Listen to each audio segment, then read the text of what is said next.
Ugh. Oh, cat's in the shed again. Oh, come on out. Come on out in the shed. Surprised at the end, subscribe. Guys, I bought some of these mop bucket pots. They're like $3 each. And I'm going to use them they're about 2.5 gallons. And I'm going to use them to transplant my pepper plants and store them over the winter. So what you just got to do is you got to drill some holes in them on the sides here, because this is like lipped in. So you want to. For this particular bucket, it's easier to go on the inside and drill a hole.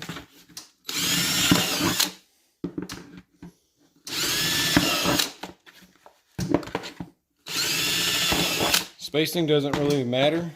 Just want to space them enough to get some.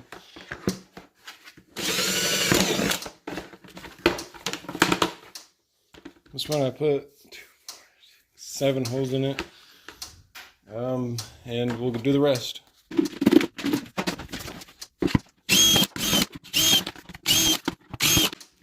Went back to 5 holes. So I'm going to use one of my buckets I drilled holes in, and I'm going to go through and pick the rest of these peppers, because our frost date's coming soon. It's getting colder out and changes the texture and taste of them. And we want good peppers, so why?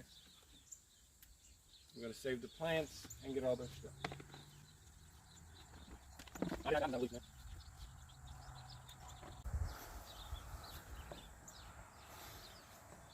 They're pretty sweet. They taste good. Only got one plant that survived. Growing them from seed.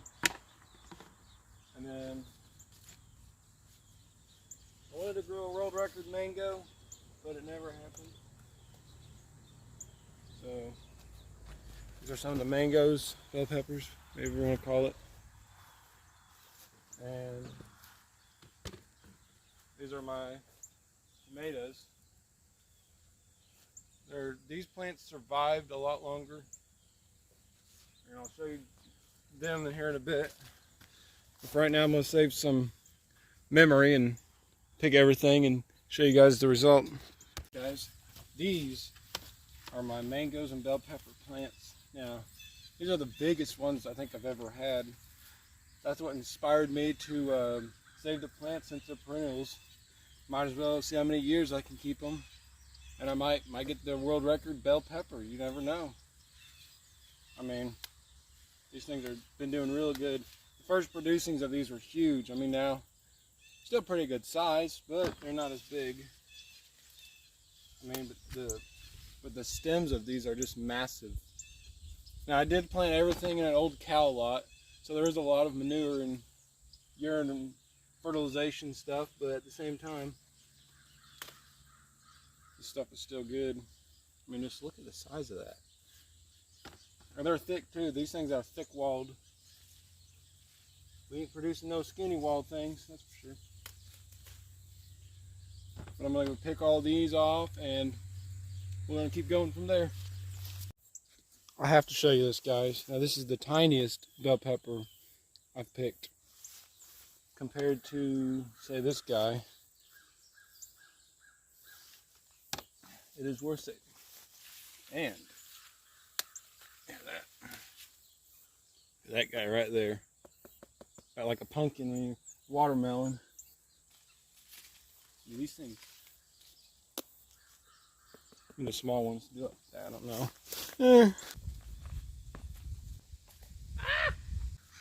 Alright guys, look at this. 2.5 gallon buckets full of bell peppers. And got a 1/4 bucket full of sweetened peppers. And now Tabasco. Buddy, time for you to get out of the garden. I'm evicting you. I need cutting shears. Hold on a minute. Because I want to take it all out in one piece and sort it out from there. It is a mess in there. Once you let that stuff grow in that manure right there, boy, it just weeds take over the whole thing and it bugs my coffee. We're good. It just grows everywhere. All right, there's a couple methods of doing this. One, garden shears. Another one is just a trusty old box cutter. But yeah, they'll both cut, or if you have another way of doing it. It's called clean cuts though. You don't want any massive jagged edges. Jagged edges. Find the base of your plant. Find where the nodes are, where the leaves come out.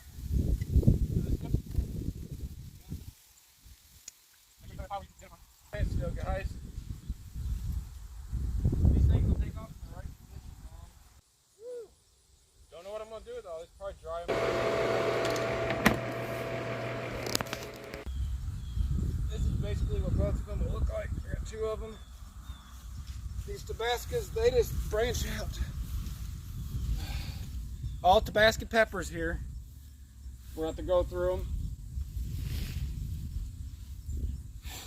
Save some memory, right? Try something like this. I'll have to raise you up with the tractor bucket so I can get through it.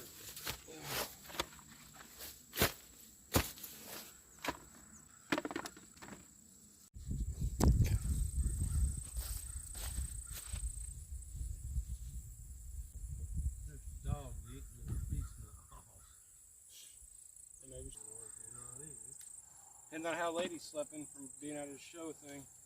It's gonna get cut out anyways.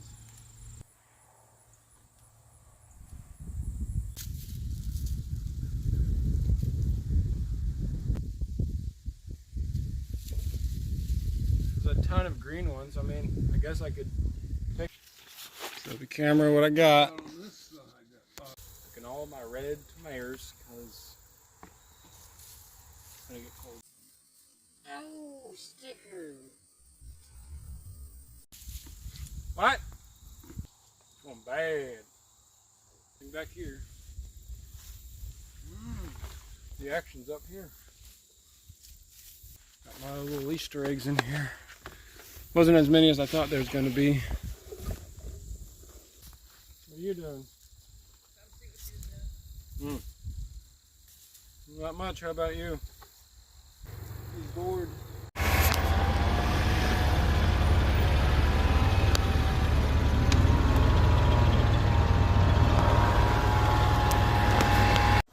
Cat's in the shed again, and just look at all these flies. Holy flies. I'm gonna attempt to walk in here, guys, and rescue the cat.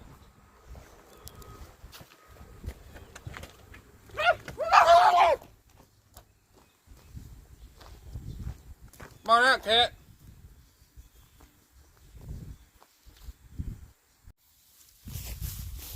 Alright guys, I'm going to be showing you how to save this plant for years and years. So if you got a cage around it like I do on this one, you're going to want to gently pull the cage away from the plant.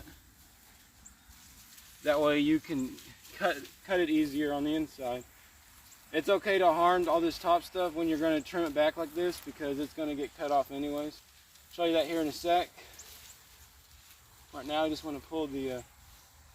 Now, the weather is nice, and I could let this go for a week or so more, but it's better off to get it an early start in the shed so I don't risk the frost coming on us sooner than it does sometimes. And then, yeah, I'll have to pull the stake with some kind of apparatus or something, but yeah, so after you pull it, you want to find, there's a fork where the plant splits off down here, and you want to cut along the main stem. I'm going to pull you closer here. But you see all these little side shoots like this? You can cut them off, including this bottom one here. This one. I know this is like the most terrible thing you can do, because it's like, I'm tearing my plant up, cutting it. It was so good, but yeah. Alright, so I'm going to continue to cut away at this. Put those out of the way. This is painful, I know, but it'll be worth it. Look at all this little bitty leaf stuff that's growing out of it too. You don't want any leaves left on there before you do this, because you're trying to put it in like a hibernation type mode. And I recommend cutting all these. Sometimes I get in the habit too of just wanting to pull them off, but it's best to cut them. So I found a fork here. It's actually like, it forked off into 3 sections, so that'll be it. Each plant's going to be different, so just determining where the forks are. If there's 3, 4, you just cut, you find the node above the stem that comes out from where they all split off. Like right there's a node, so I'd cut everything above the node off like that. This one I'd find the node, cut it, snip off this little extra bit here. See, I can cut this node here, or I can cut it up here. I might cut it up here just to keep a little bit on there. This one I'm going to cut up here. And this is what you want to be left with right here. Now it ain't much. I'm going to make sure everything's off of there. But that's what you're going to be left with. And as you can see here, this was my sweet peppers plant. And yeah, that's what all these I'm going to save are going to look like, including these big mangoes and stuff. They're going to look like that too. But that's pretty much the gist. So when your plant is big like this, I know you can't really just pull the cage off like I did that other one. So this one's going to be a bit more challenging. I recommend going into smaller sections, like finding where the bits start sticking out of the wire and then just cutting them off. Now I really am going to be sad to do these because they were starting to produce more bell peppers. But at the same time, like I said though, frost comes pretty fast, then it's going to kill them off and they won't be able to be saved. So I'm going to start going around where they stick out of the cage and cut them off. Now this sucks to watch. It's like I'm killing it. And I mean these are good still. The little ones don't keep as long as the big ones, but they're still eat them. I can gently pull this cage off. Get the point where you'd be wanting to go real fast. This one splits off into 2. This one's a little bit different, so it's going to be fun to figure it out. It's sad. It happens. It won't hurt it, but it's just not the best. Super, can't read my handwriting, but they were the bell peppers, I know that. That's what we're left with on this one. Went from this, pretty much, to this. And you see all these nodes and stuff that I'm talking about. You can leave those like that. And then there's this guy again. And the next step I'll show you is me digging them up and putting them in the pot. Alright, so right here, I am dehydrating my Tabasco peppers. Putting them on the dehydrator, taking the stems off of them, dehydrate them for about 24 hours or 12. And then I blend them up, and they go to the powder right there. Music.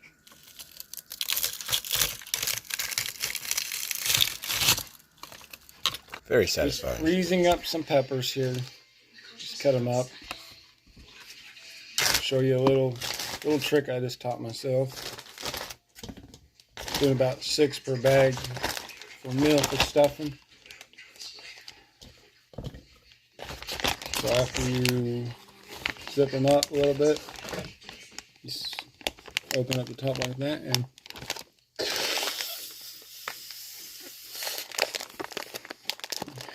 well, I didn't do that one quite right.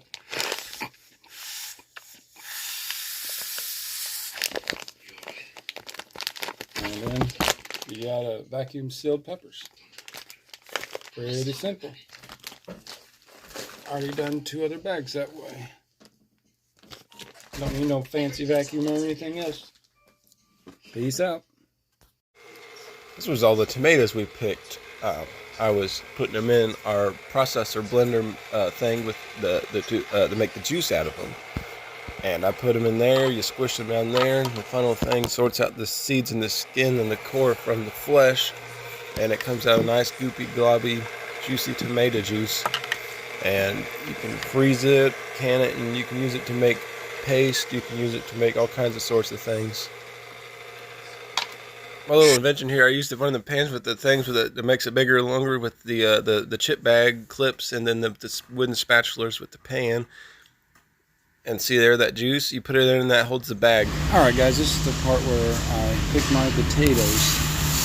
There's a lot of area to cover, but I managed to get a decent amount, and right now I'm guiding the tractors. My dad's going to dig it up, and I'm going to sort through it in the bucket, so I don't have to dig it up by hand. Then he can just dump the dirt back down in the hole, and we can cover it up later on and move on to the next row. And as I was pulling it up, there's a lot of weeds there. I did not weed that area very much. I kind of let nature take its course, and it did. And a lot of these potatoes were sprouting and stuff, but they'll still be good. Just break the sprouts off when you store them. There I am showing my crack. I'm just kidding. There I am down there, and I'm over here. And then here in a little bit, I'll be over there, back down there in that hole, sorting through it. Some of them fell off in the bucket into the ground. And now I'm just hauling through it like a cat. I've been around my cat too much. And now I'm still sorting through them. It's a long process. It took us probably about 40 minutes to an hour to do all those. It would have took me probably a week of doing it by hand. So it saved a lot of time in the long run. And it got the ground broken up. Stuff for the winter, which I hope to subsoil it. We put big old ditches in the garden to let the water and stuff run through there and loosen it up. And here the dirt is falling back in the bucket because we decided to pick it up with anti-gravity mode and then just throw it back down real hard, break up any of the clumps. Where I'm trying my best not to fall, because I fell a couple times, I think. I always fall. And he's moving the bucket on me. And there was no music playing, and I'm nodding my head for some reason. And look at those taters. Look at those nice taters. I don't know what to do with them. That one was probably rotten. Up, what's back here in this corner? We got something. Something's back here in this corner. I don't know what it is. I'm going to knock this clump down, though, and find out. There were some stickers in there, too. I've got these poked in my thumb. It was worth it, though. Because I did red Pontiac potatoes, where the skin is very soft, and it's easily to mush it in when you mash it. And it makes good meals, and it's easy to eat too because it boils up real nice and it's not super hard like a russet. Yep. Alright guys, so we're back here out there. It's another day or two. The weather's not looking good for the forecast. It's going to be winter soon, so we're going to have a bunch of cloudy days out here. Ain't going to be much sunshine. We're supposed to have a solar eclipse last Saturday, but it never happened because the clouds stayed in there. But yeah, okay, these pepper plants. Like I said, these stakes are tight in the ground. And we're going to put them in about 2.5 gallon buckets. And so what you want to do is you want to dig around them in a circle the width of the bucket. So, kind of estimating here, but you want to dig straight down like this. I already hit a limestone rock because that's what we're limestone country out here. And you want to keep going around in a circle. And you don't want to pie back on it until you get the complete circle out there. So just keep doing this. And you don't have to be perfect. Ain't nothing out here going to be perfect. Unless you're a robot or something. But we already got enough of them around. So yeah, I got all that. See how it's all coming out as one. Take it, gently pull up on there. Hit it against, trying to get some of the dirt off of it. But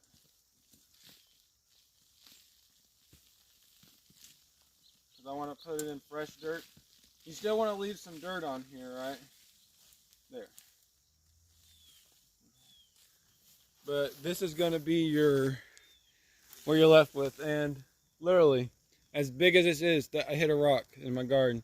Surprisingly, it did pretty well though, as you saw, being only like 3 inches underground or so. But yeah, that's that, and I'm gonna do the other ones the same way. And then we're gonna put them in a pot and store them for the winter. And I've never done this before, so we'll see what happens. Yeah, I got my cat out here with me. She's for some reason the dog, Roxanne, why aren't you over here? Dog is camera shy, I guess. Come here, Roxy. Everybody wants to see you. She's over there, you just can't see her. Everybody wants to see you, my dog. She just walked off. I think she's jealous of the cat. Be careful here, I'll be carrying all these roots up. This dirt is wet and heavy. Oh, you want to break some of the clumps off before you pick it up, usually. You won't have much dirt left on there. But not very big roots for what it is. It'll grow more roots over winter in the shed and stuff when I shut her up. Right now these are free-ranging pepper plants. Go ahead, range. What are you doing? What are you doing?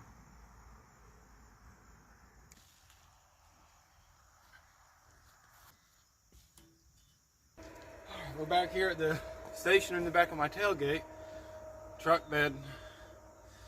I'm gonna start with the super sweet pepper since it's the smallest. Take my pot here. Go ahead and throw in some potting mix, or I couldn't find indoor soil anywhere, so this is about equivalent to it. So we're gonna fill the pot up. We want this to be about 3/4 of the way up. So we're gonna fill dirt up about halfway. Yeah. The only thing I didn't really care for about the soil is it has 0.10 nitrogen and then 8 and 6 phosphorus and something else. But anyways, I do know that the more nitrogen, the more leaves and more greens it helps a plant produce. Which, when you're storing them like hibernation, you don't really want a lot of pepper growing. So we're going to put the plant in here like this, and I'm going to put soil around it. You want to fill it, you want to go about level with where it was in the ground, but you can go a little bit above that because the dirt will shrink when you water it and stuff. So we're going to settle it in some more. And now's the time to adjust how you want your pepper to grow. If you want it to grow crooked or straight, and I want mine to grow straight, so I'm gonna hold it up when I do this. Kind of pack the dirt around the side of it. That way it gets firm in the ground there. And that'll ensure a strong, that it stands up. Honestly, my English isn't the best, so you have to bear with me. And yeah, I know I need to clear my throat, but I don't want to. But yeah, so dog, cat.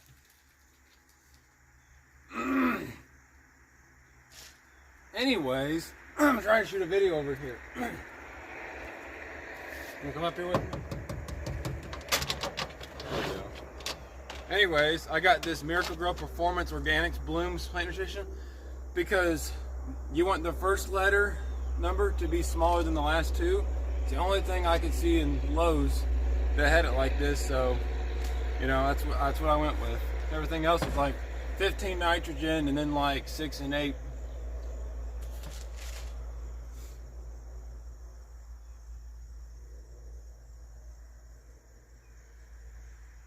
Phosphate and magnesium, that's what I thought.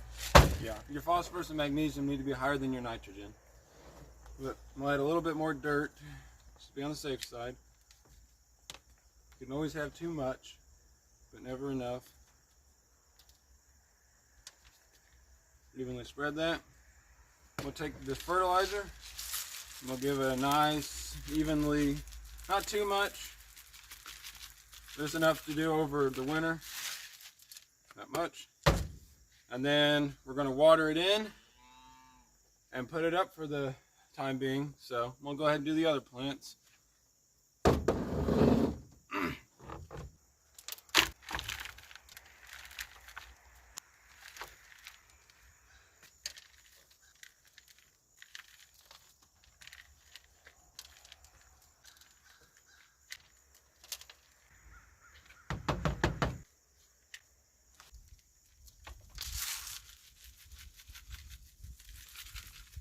Wondering, how are you going to tell those plants apart?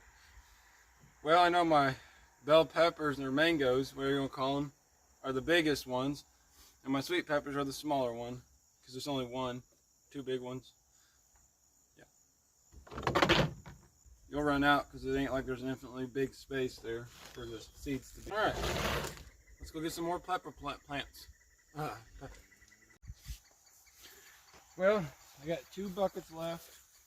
And I got 4 habaneros and then 4 wax habanero pepper plants. I'm only going to choose 1 of each. I don't have that much space, but I'm going to pick this plant because he's still super green compared to those 2. That one's not bad, but that one's not looking so good. This one right here is pretty good too, but I'm going with the more girthier one.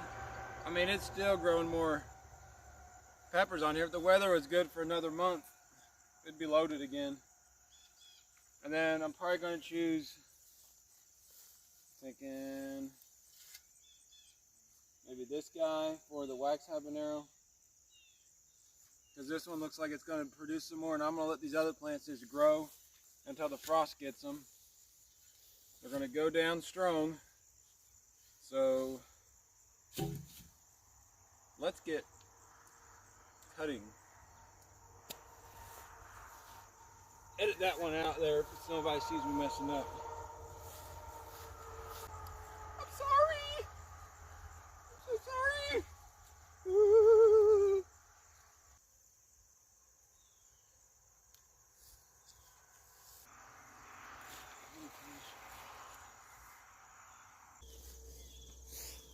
A lot of weeds around this guy. He would have produced quite a bit more too, but really.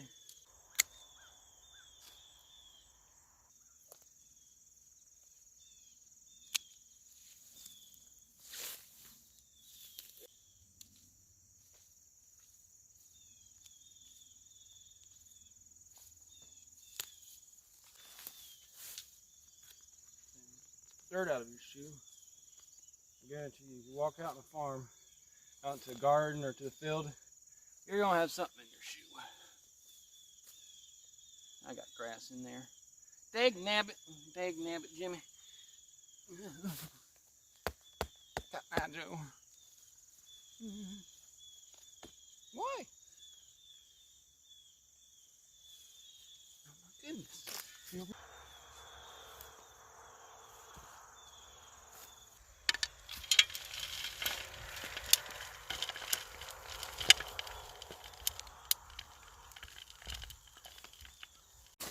Alright guys, I got my peppers all labeled up and they're all watered. They're still drooping on the gravel floor. They're labeled and they're in there. I'm going to let them set outside since the weather's still nice for a week or so until I see it get down too cold. Put them in the shed and water them maybe once every week or 2, depending on how dry the soil gets. And that's pretty much it. Just got to maintain them and don't let them dry out too much. But yeah, peace is out.